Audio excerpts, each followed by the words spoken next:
Welcome to the show, Dr. Candy, as well as Dr. Shiv Dasani. Thank you for having us. Well, Dr. Candy, I'm going to start with you. Is there a fundamental problem with the Indian diet, considering that majority of our diet, which is around 70 to up to 70%, is made up of carbohydrates? You're correct, Ekta. About 60 to 70% of our diet is consumed as carbohydrates.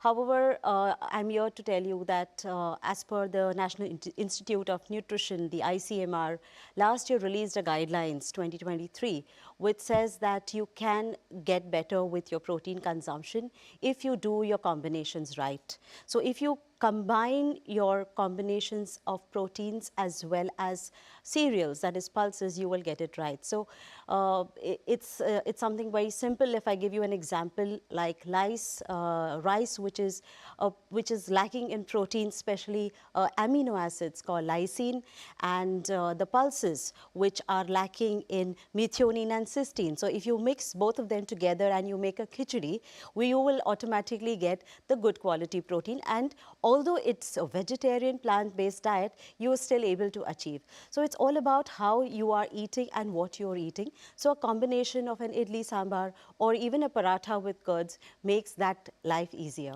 Okay, so you're saying that the combination of food is correct to get the protein into the diet as well.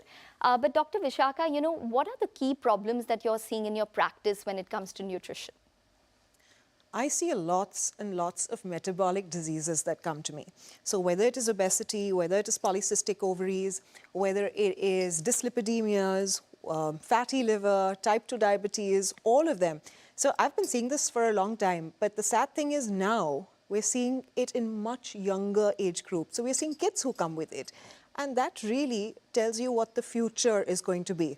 So I think that needs to be addressed, and that's really sad. Or the other thing I'm seeing post-COVID is that the cases of autoimmune conditions, especially gut-related autoimmune conditions, whether it's irritable bowel syndrome or their manifestations, whether it is psoriasis, rheumatoid arthritis, they have hugely surged post-COVID.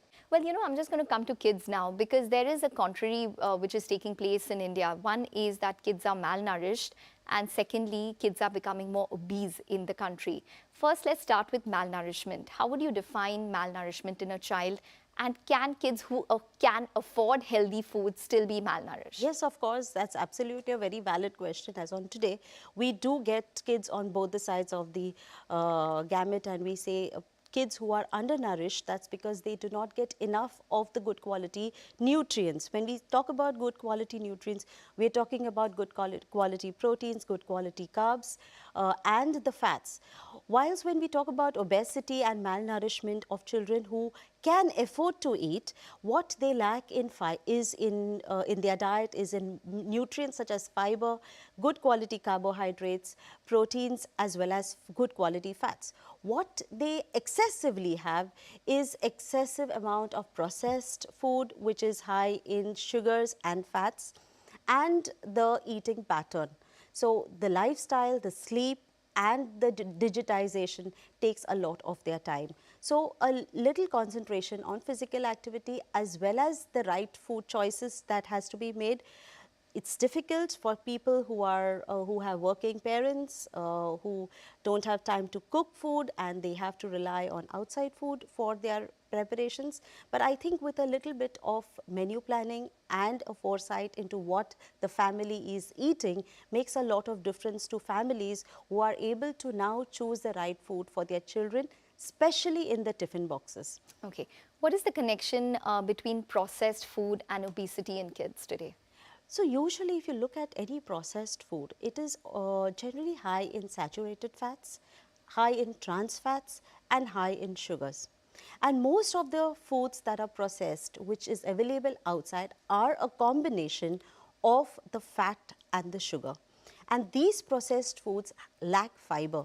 So they have very little nutrition value in terms of vitamins, minerals, and the phytonutrients, which is the fiber and the proteins. So the combination of, even if you look at a protein food that is available outside, it is always combined with a fat.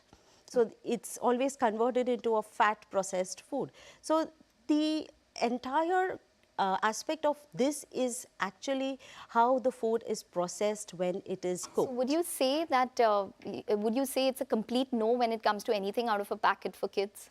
No, it's not a complete no. It's very important that even the packet foods have to be read for their labeling, to see how much of sodium is there inside it, to see what are the ingredients that you are feeding your child.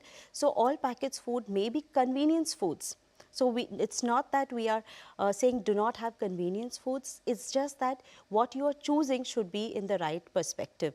So when you are choosing a convenience food which may be in a packet, but it has got sufficient amount of fiber, it may also be fortified, it may have reduced sodium.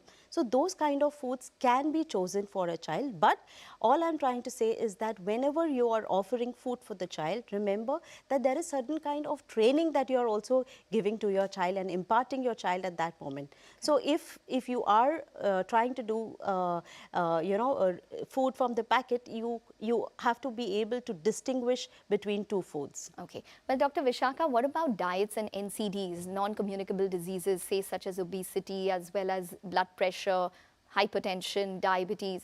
Can it all be reversed with a good diet? Well, first of all, I think it's important to know that we don't have a universal answer to this, because your parameters will be completely different from mine, will be different from hers. So to universally say that something can be eliminated completely using one part of lifestyle is not necessarily correct. So there is no blanket rule to begin with. Can it hugely benefit? The answer is yes, because there are certain universal principles that apply across the board. But we have to understand there's a lot of differential also. Your gut microbiome is different from mine.